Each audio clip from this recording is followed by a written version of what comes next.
Well, good evening, ladies and gentlemen. It is a premiere, and I apologize straight away that our little premiere started a bit late, but we're all a bit too excited.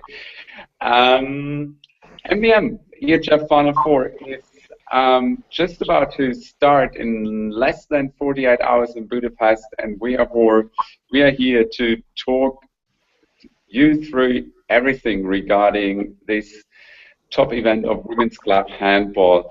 Well, I'm very happy that I've got four with me, like male participants, talking you through this evening tonight. Nevertheless, I welcome a handball expert who's become even more of a handball expert in women's handball over the past week or two. Tom O Brannagain. Hi, Tom. Good to see you, Thomas. Our expert for FC Midtjylland and well-known participant from the VLX EHF Champions League Google Hangouts, Peter Brun. Hi, Peter. Hi. And a bit more excitement, Peter, next time. I'll do my best. And Bence, our Hungarian journalist, and obviously our expert for Győr. Bence, hi, how are you? Hi, guys. I'm good answer. Can you try and turn up your microphone a bit? That seems to be a bit quiet. That's the best I can do. Can you hear me now? No, it's all very.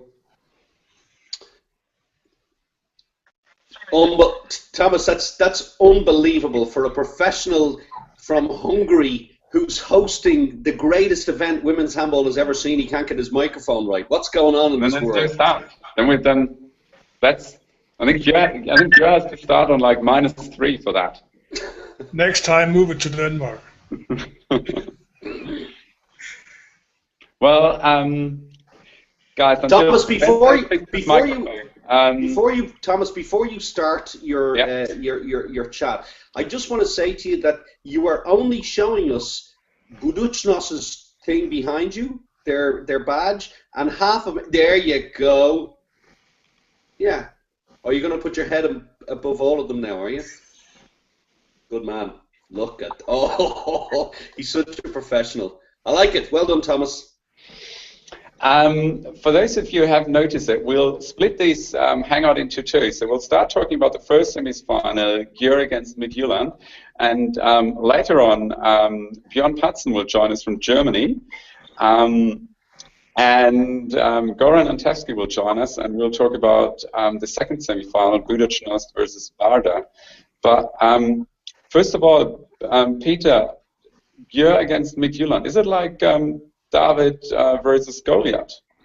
Yes, you could say, obviously, Győr are the favorites in that match, as they probably are to win the entire tournament. And FC Midtjylland realize that, of course, already before going to Budapest. They realize that they are the underdogs, but as the coach and several of the players have said to me already, we are ready to take the chance if we get it, and all teams have weaknesses, and it's up to us to find the weaknesses in the Győr team. But obviously it has been a bit of a bad luck for FC Midtjylland in the draw to be drawn against the probably greatest favorite of them all. The other two semi-finalists, Vardar and Budućnost, are teams whom Midtjylland have defeated in the group phase, and again in the main round. That was on home ground, of course, and they are considerably better at home than away. But still, we also have to bear in mind that they have played some very good matches on away ground also. So it would probably have been better for them to meet Vardar or Budućnost, or at least a bit easier than what they are up against. But they take them as they come, and they're looking forward to the event and to the experience, and of course ready to take the chance if they get it. Tom, you'll be here in Budapest commentating, and therefore you've obviously done quite a bit of preparation in the lead up. Where do you think, or are there any at all weaknesses in the Győr squad that Midtjylland might be able to exploit? Well, of course, there's weakness in every squad. But Thomas, before I get into that, I don't really know any of these people personally, like I would know, say, the men's handballer. So if I say anything now, I could be the greatest traitor to women's handball that ever existed. So yes, I think there are weaknesses in this Győr team, but I think I would forget about the fact that there's 10,000 Hungarian fans screaming blue murder that their team is going to win. I would forget about all that. This FC Midtjylland team is very, very good, very, very good. Where I think that they may fall down is, and Peter would know them better than I, the two Jorgensen girls can tire, and they start the game very, very strong, and then they tire, and they only really have Trine Troelsen to come into that back division to take one or the other side, and she seems to do very, very well for them. But they don't get an awful lot of time to break. Whereas Thorsgaard and Spellerberg are changing a lot. And I think that 2 games over 2 days, I actually think they have a great chance against Győr. I really do, because they're two very similar teams, play fast handball. I think, Peter, that they're probably better off not playing Budućnost or Vardar again, which I think are too strong for them. I know they've beaten them, but I think that physically they're just too strong. I think this game will suit them, Thomas. And Helle Thompson is talking about the fact that, we're going there to enjoy the atmosphere. And then at the very end, there's a little postscript in her blog that sort of says, but we are going there to win. But you get this feeling that there's always one team that goes there that really doesn't think they have a chance. But I actually really like this Midtjylland team more than I like the other teams in terms of the way they play handball. So I think they could cause an upset. Bence, are Győr afraid of Midtjylland, or is it like a done and dusted game for them and they almost look straight ahead to Sunday? Well, everybody from the Győr squad, players, coaches, everybody emphasized that odds mean nothing. Because everybody knows that Győr seems to be a strong favorite to reach the final. They don't consider themselves to be already there. They do concentrate on Midtjylland. They actually said that the other pairing is very even, so they don't even think about the final yet. They only concentrate on Midtjylland, and they know their strengths. They know this team because they've already played in Hungary this year. Can I just interrupt you for a second? Sorry, because I don't know about the other guys, but I still seem to have microphone problems. So that's the same for you, Tom and Peter. Yes, yeah. I couldn't hear much of what he said. Yeah. I think that he said something about only concentrating on this Midtjylland. They're going to forget about the fans. But I really had to put my hearing aid up to 10 just to hear him. It seems to be better sometimes when you get closer to a certain point somewhere on your laptop. I don't know. I don't know whether you know. Let me step out, and I'll step in 2 minutes. Yeah. Okay, we'll talk. I think Thomas, because if you look at the teams player to player, the first 7, the teams are equal, right, Peter? I mean, I can't see too much of a difference. You might look at Bulatovic and Amorim and say they're better player than 2 Jorgensen girls, but the team play for Midtjylland is so good that they can compensate for that. And if you look at the 2 centre players, if you look at Groth for Midtjylland against Gurbitz, I would have Groth in my team before Gurbitz every time, even though Gurbitz scores a lot of goals. I think Groth is a better all-round playmaker. Agreed, Peter? Yes, I agree, and I agree pretty much that if you look at the starting 7 on all 4 teams, there's not much of a difference. The differences come in when they have to make substitutions, and I also agree with what you said before that in the backcourt, Midtjylland are a little unbalanced because they are in particular they are in need of a qualified replacement or substitute to Line Jørgensen in the right back position, where they have 2 great options in the playmaker position after Lærke Møller has returned from her injury break. They both have her and they have Nikke Groth, which are 2 completely different playmaker types who supply each other very well just by being so different, because the other players are used to playing with both kinds of playmakers, and that may be one of the strengths by FC Midtjylland, because I don't see that ability to change the attacking play in the other teams. So that's one of the options. That's one of the aspects that, so to speak, speaks in the favor of FC Midtjylland. If you were the coach, Peter, what kind of tactics would you employ for FC Midtjylland, and which team would you send to the court? Well, it of course, Sabine Engler gives herself in goal. In my opinion, she has been the best goalkeeper in this tournament, maybe together with Clara Boltering. Maybe not if you look at saving percentages, I don't know about that, but if you look at the importance to her team, she has simply been crucial to her team. So without her, FC Midtjylland would never even have got near the Final Four. On the wings, it's also pretty obvious with Trine Østergaard on the right and Fia Woller on the left, also because FC Midtjylland will probably have to set a lot on counter-attacks and get those so-called easy goals, and those players are crucial in that discipline.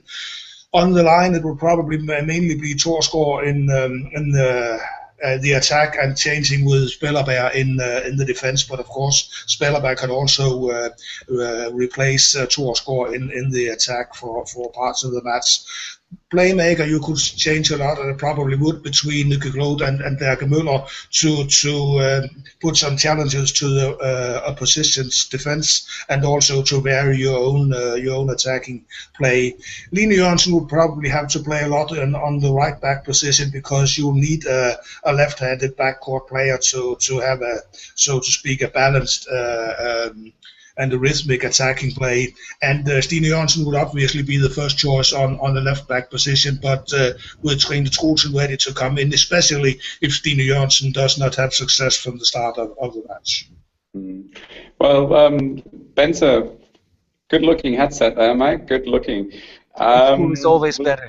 Well, Pete, that sounded much better. So, much better. Given us the lineup for Midtjylland's match against Győr. So once again, the question to you: is that a team Győr are afraid of, or is it a game that is like literally done and dusted for them, and they only look straight ahead to the final?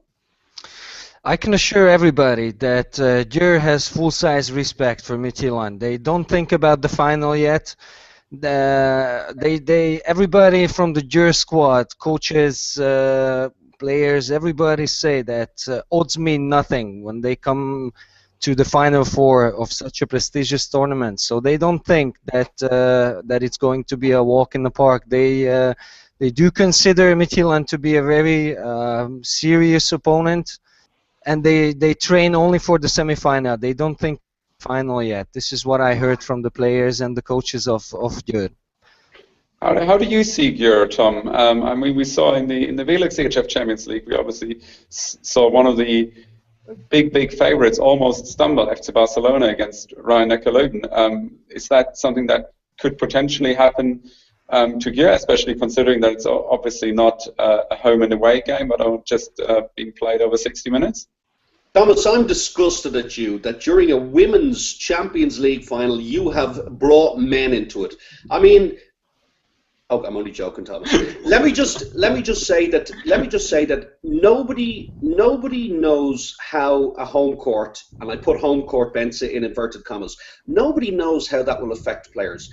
But can I just say that nobody knows how 10,000 fans over 2 days will affect these players. I mean, there's a big media spotlight on this now. I've never read as many articles about women's handball. I've never seen so many interviews about women's handball. I've never seen so many blogs about players. The players are going to be hit with a media frenzy they've never experienced before. FC Midtjylland are young, but I love the way they play handball. And Győr are, as we're saying, at home. And they have the players with the names. They've got Gurbic, they've got Buladovic, they've got Amorim. I think the coach's move to put Kovacic over on the left wing has been absolutely sensational. He's done really well. Ambrose to put her over there. You've got the two girls on the right wing who can interchange. they have a little bit more. They've a little bit more of a bench. You know, the two Horniaks can come on in the left and right back position. I think that Thomas, nobody knows except the players what it means to have people cheering for you. It can become a weight on your shoulders, or it can free you. My own personal opinion is FC Midtjylland go here with almost no expectation. No one's giving them a chance, and they play a lovely, fast game. And it will suit Győr that they play this game, but it will also suit Midtjylland that Győr play the game they play.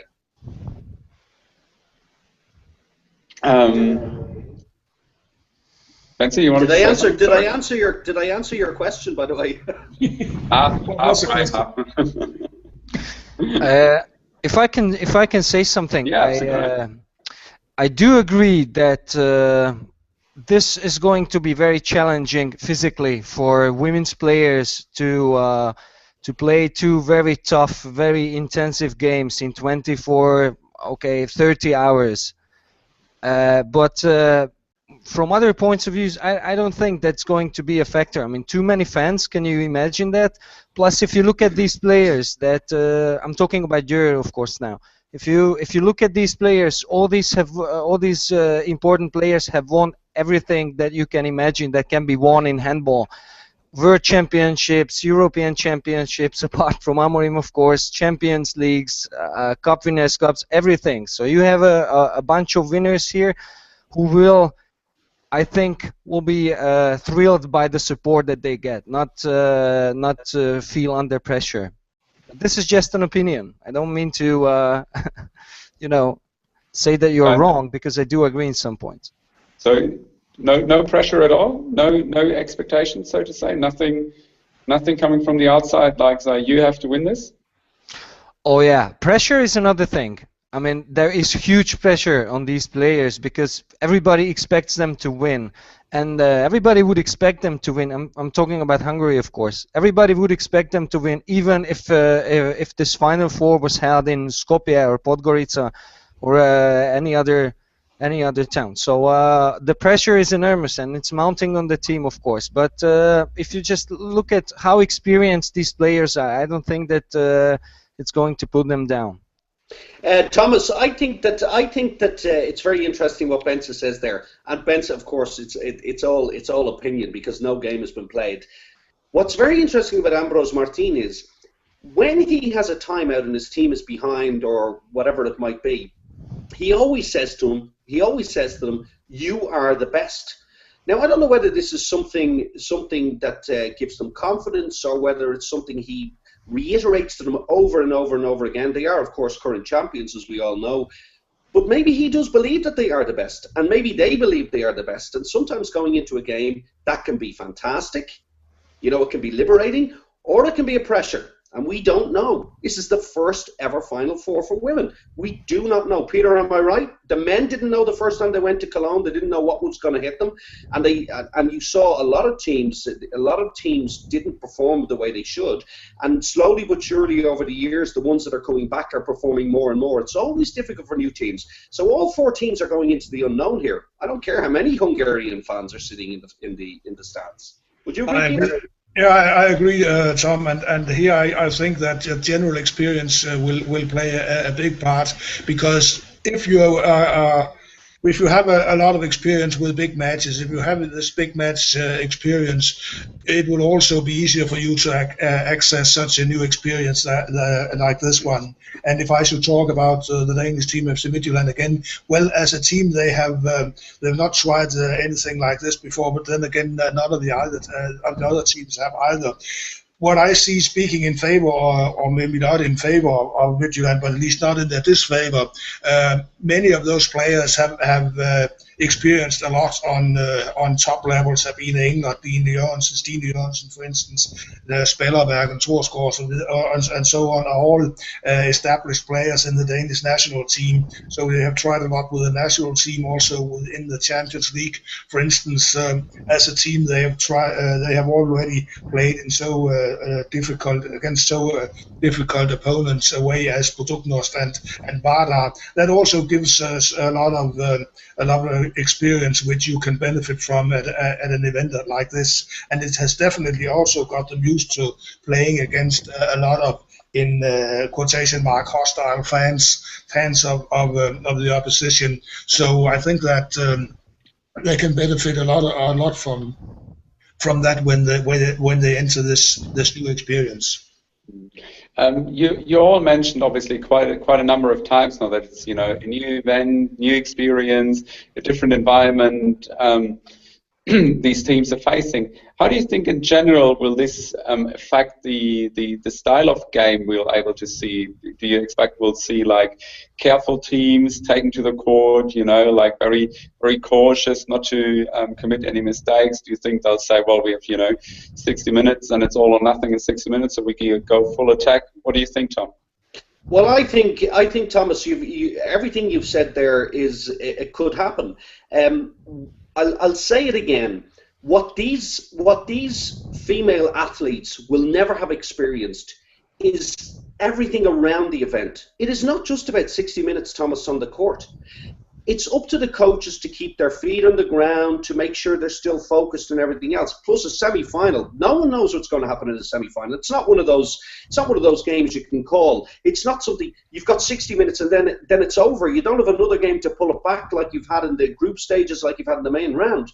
But from what I can see, and Benson would know better than I would, Hungarian crowds love women's handball. They absolutely love it. The TV loves it, the radio loves it, the newspaper loves it.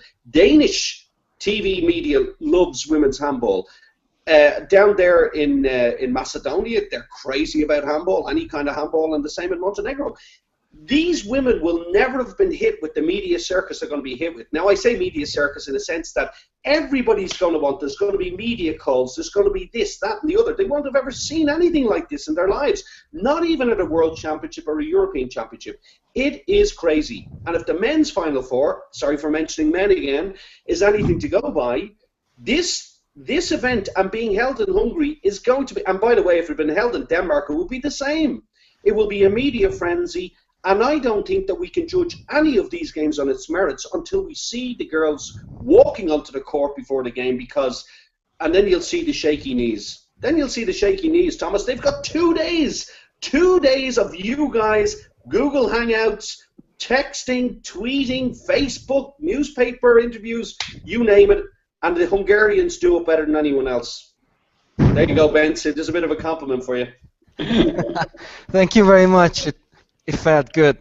Now I do agree, but I do agree with the other part that Thomas said, that since nobody knows, you know, what is going to happen in a form like that, in a Final Four, so nobody can think that, okay, we can spare some energy for tomorrow because there's a game tomorrow. No one can do that. I mean, there's no second leg. There's only one game. So if you try to, you know, spare your energies, then you're out of the competition, because this is, you know, the best teams European women's handball can offer, more or less. Thomas, and also to the boys, it is very interesting that the winner of this Győr Midtjylland game has a slight disadvantage because their squads are maybe not as big as the other squads when it comes to the second day. But like, as everyone has said, you've got to get through the first day first. That's the most important thing. But their squads are probably two of the smaller squads in the Final Four. Guys, well, I've just invited Björn and Goran. Until they join us, let's already move to the second semi-final. No, Thomas, don't move to the second semi-final. This is a male versus female coach as well in the game. That's an interesting idea. It's a male. I've never seen it in a final before. A Final Four, because obviously every Final Four I've done has been male coaches, male everything. Now does it female. Who will eventually go through in the first semi-final? Sticking to it, Tom. I'm going to go for a surprise and say Midtjylland's going to win. Okay, Peter. I'm pretty convinced that Győr will win. I'm convinced that Midtjylland will put up a good fight, and of course they can play freely. But still, I see Győr as a stronger team. Okay, and Benson? I can't even imagine Dürr going out against Midtjylland, so my pick is Dürr, of course. Okay, I think now we have to move to the second semi-final, even though neither Björn nor Goran really wants to join us. Not surprised. Oh, I heard someone. That's got to be Bjorn. No? Don't know. It is interesting though, Thomas, isn't it? Helle Thompson versus Ambros Martin. You know, yeah. Tactically. And then Kastratovic against Acic. Absolutely. It's kind of like, I mean, this Final Four has thrown up so many interesting aspects, and I think that's one of the interesting aspects. You know, a female coach against a male coach pitting themselves at that level, and I'm interested from a psychological aspect. You know how it works, because we have to assume that both of the coaches are at an even level in terms of what they know about handball. Yeah. Yeah. What do you think, Peter? Well, I agree, and it's of course. There's very few female coaches in top handball. Helle Thompson is used to being up against male coaches all the time. So to her, it will probably not be as big a change as it may be to Ambros Martin. But it is always interesting to watch not only the difference maybe in tactical approach to the game, but maybe even more interesting to see the way the coach go around with the players, the way the coach treats the players and the team. Who is, so to speak, the more gentle? Who is the tougher one? Is that also always the man who is the most hard one, the hardest one in his way of addressing the players, or is that sometimes the female coach? I can assure you that Helle Thompson can also shout and scold her players if that's called for. Is that something that's been discussed in Dürr? Is that Benz? Is that topic that that came up at some point, like the male-female coach discussion? No. You know, Dürr happy with Ambros Martin. Yeah, I mean, I do know that that there's an excellent relationship between coach and players. Plus, you know, Ambros Martin already played the Champions League final with Itzoko before that, so he's get used to working with ladies. So I don't think that's going to be a factor. This could be, by the way, if you think about some of the male coaches working with women's teams, but I don't think that's the case with Dürr this year. Well, guys, I think you have to replace Björn. You have to replace Goran. Don't know. The connection's gone. Guys, let's move to the second semi-final. The second male coach versus female coach. Well, the new team, so to say, Vardar being in their first Champions League season against Budućnost. Peter, was Vardar a surprise for you this year, or could it have been expected because of all the star players, the very well-known players they obviously had in the squad? Well, that's one of the very good questions, I think, because you could have expected both. You would of course have a lot of expectations in them due to the many new players and the many star players they've signed for this season, as you said. But then again, it takes time to make a team tick. It takes time to make a team function together, to get new players integrated, no matter how good they are. Therefore, you can never know what's actually going to happen. Now I'm the one who will drag men into this, because you only have to look at Paris to see one terrible example of what can happen if you bring a lot of stars together and they don't work together. I think that Vardar has had their problems, their trouble in the start by getting their team together. I think among other matches, I saw that very clearly in their two main round matches against FC Midtjylland, where they had a lot of problems for great parts of the game. But I think they have started to make their team function, and it has never been a surprise to me that they reached the Final Four. I was expecting that, so now it's going to be interesting to see what they can actually do in against Budućnost in the semifinal against a Budućnost team, which in my opinion is much more integrated, much more functioning together as a unit, like Vardar, than Vardar, who are much more relying on the individual skills of their respective players.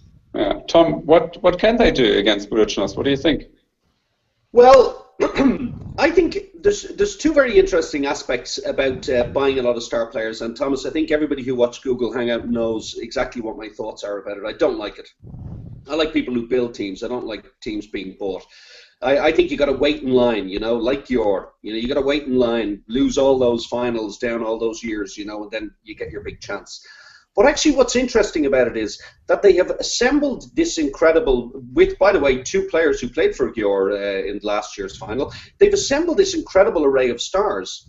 But the problem is Indira doesn't seem to know which ones fit together. Now I could sit here and tell you what I think is the best team that she can put out in the court, but I can guarantee you I couldn't name you the first 7 that she's going to put out in the court. I couldn't do it because she doesn't seem to know herself which ones fit in the jigsaw. This is the difficulty. Whereas Adzic has got Niagu, well, he hasn't got Knežević, obviously, because she was a bit naughty. But normally he'd have Knežević in the middle, then he'd have Niagu, and he'd have Dalbu. That's his starting 3 at the back. With Kastratovic, you don't know what she's going to do. And I could tell you now what I think would be her best. Lekic in the middle, Nikolic in the left back, and Klikovac in the right back. That's how I would start. I think they're brilliant together. But she might play Pino, and I think Pino is at times is a loose cannon. I don't think she works. And sometimes she might play Kmirova over in the right back, even though she's a right-hander, and this girl can play anywhere in the back division. But I don't think that works either. It gives no balance to the team, a bit like we were talking about earlier with Jorgensen when she's gone, the left-hander. Now, on the left wing, I think Dembele is a player that I would have in my team every day of the week. But she plays Zebic, who's a very good player, but I would have Dembele because she's a fighter. And you need fighters in the semi-final. And then she's got Radicevic. Is that how you say the name of it? Radicevic on the right wing, who's absolutely brilliant. And then she's got as many line players as you want. She's got Djokic, she's got Fernandez, she's got Lloyd, and Djokic is brilliant. Fernandez is also brilliant. So the problem with having too many stars is that how do you play them all? How do you keep them all happy? And in the end, which is your best team? I think that if we go back to Barcelona last week, in the first game against Rhein-Neckar-Löwen, Xavi Pascual was almost trying to keep everybody happy. In the second game, he said, right, I need Entrerios, I need Karabatic, I need Lazarov, and I need Rutenka. How do I play them all? Rutenka, you're playing on the line. That's what he did.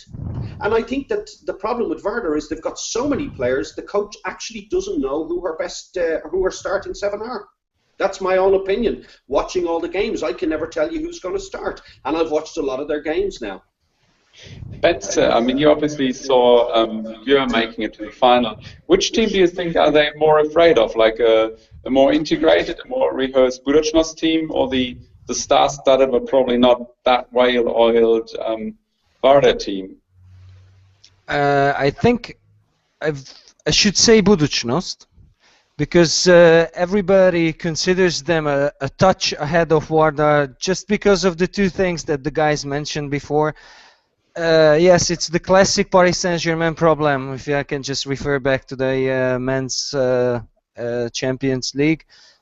That's a list of names that is beautiful to look at. I mean, those are top drawer players if you look at them, but it takes more than a year to build an effective machine out of them, and I do think that this was their goal this year, to reach the Final Four, and maybe they are satisfied with reaching the Budapest event, and this also means that they are a little bit free from pressure that all the other teams are experiencing, except for Midtjylland, of course.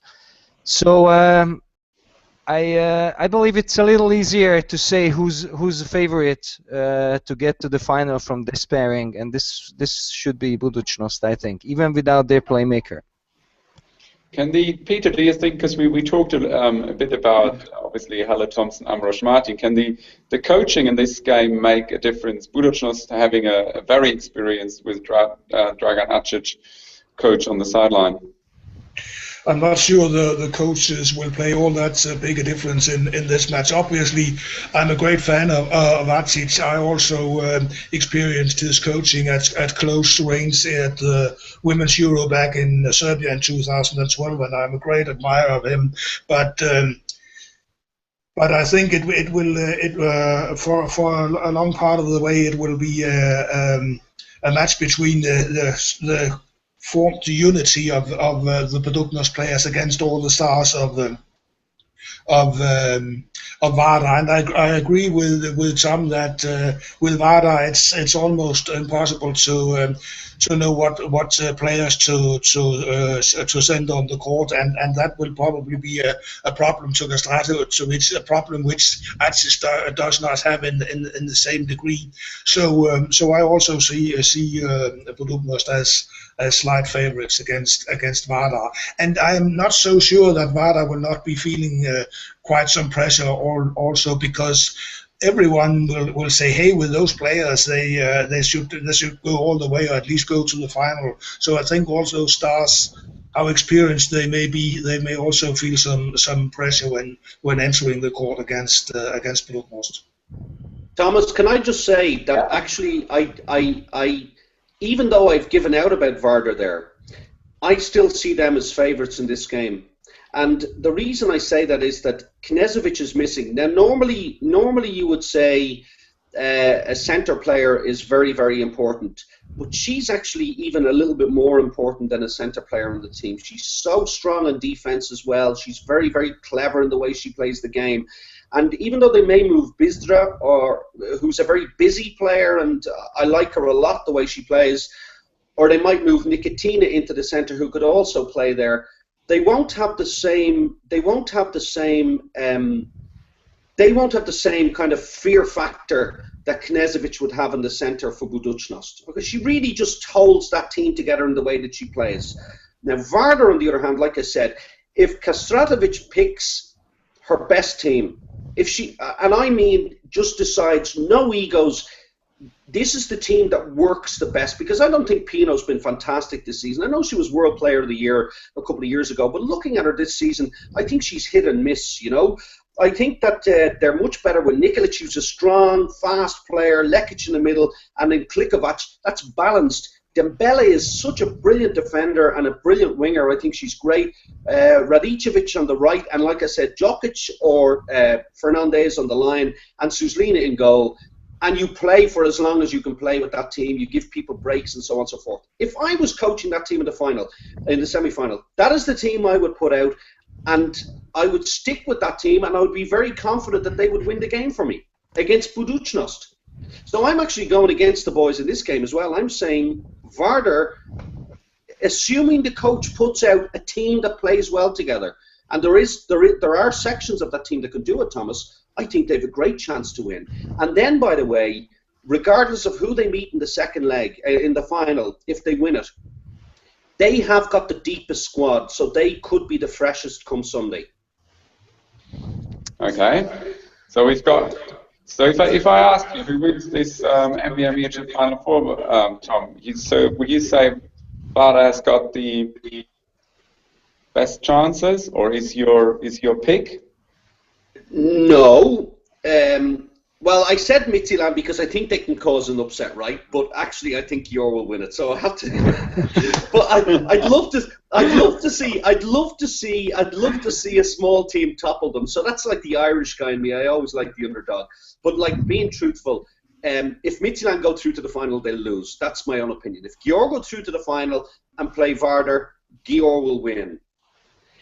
Even though Vardar have more players, right? If they go to the final and play Budućnost, then I don't know. So there's your answer, Thomas. I haven't a clue. I'm just talking here. I've given you every possibility. Okay, here's what I think. I think Vardar will beat Budućnost, and unfortunately, even though I'd love to see Midtjylland do it, I think Yor will beat will beat Midtjylland, and Győr will beat Vardar in the final, even though they'll have fresher players. Okay.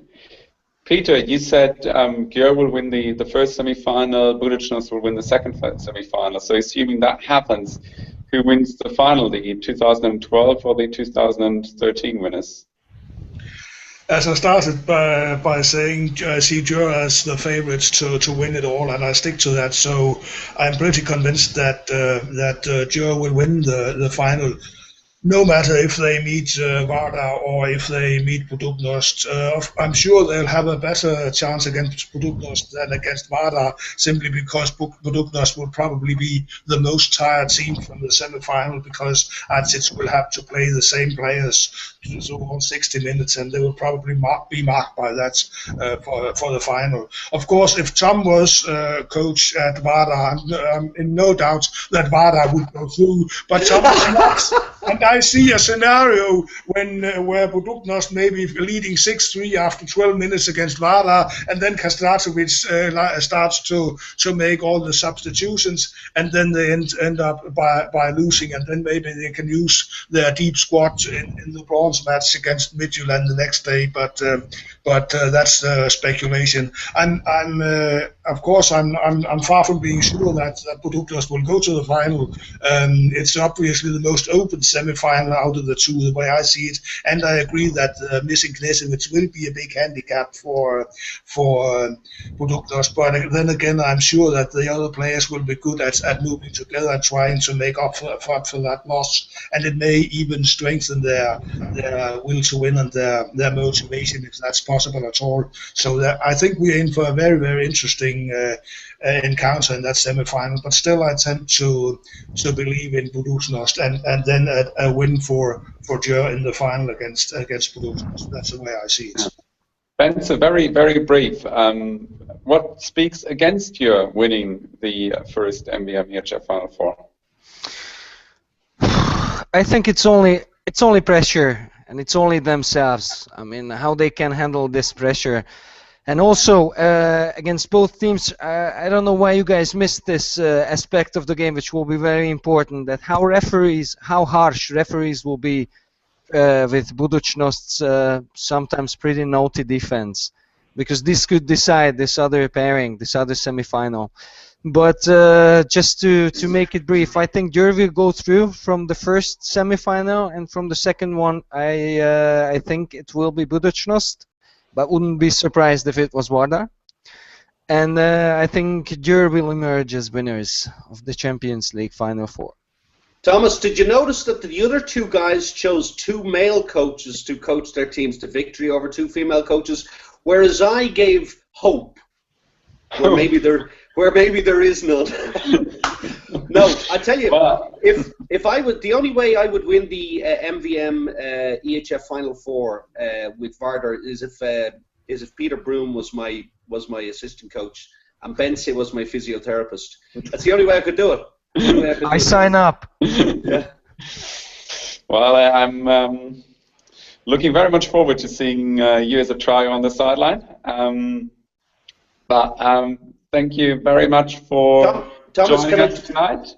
Can I just say, just before I go, I just want to say something, that having covered so many matches and doing so much research for Men's Champions League in the last 5 years, and I was quite a relative newcomer to European handball, when they asked me to do the women's Final Four over in Budapest, I was kind of full of a lot of trepidation because I didn't know. So I've watched a lot of women's handball, and I have to say, it is absolutely magnificent. It's really good. I mean, these ladies are playing, they're top athletes, they're playing at the top of their game. And anybody watching this now, you've got to tune into the MVM EHF Final4, because if I rate handball alongside other sports that women are playing, professional sports, I'm telling you, it's right there at the top. They're that good. Well, thanks a lot for that, Tom. For those of you who haven't heard, ehfTV.com will obviously stream all 4 matches live, and Tom O Brannagain will be commentating these 4. Semi-finals start at 3 o'clock and 5:30 on Saturday. The match for 3rd place and the final They will start at 2:30 and 5 o'clock respectively. As I said, all matches stream live on ehfTV.com with live commentary by Tom O Brannagain. Also, join us for our Twitter chats tomorrow in between 1 o'clock and 2:30. Our Twitter account is at ehfCL. We'll chat to one of the players each from the 4 teams. So there's lots of information, lots of goodies waiting for you out there over the next 3 days. Enjoy these 3 days with fantastic women's handball. For the 3 guys before they take to the sideline to form a new team with head coach, assistant coach, and physiotherapist already taken. Thanks a lot for joining us tonight. Enjoy the rest. Thanks, boys. We'll Take care. see you soon. Thank you. Bye-bye.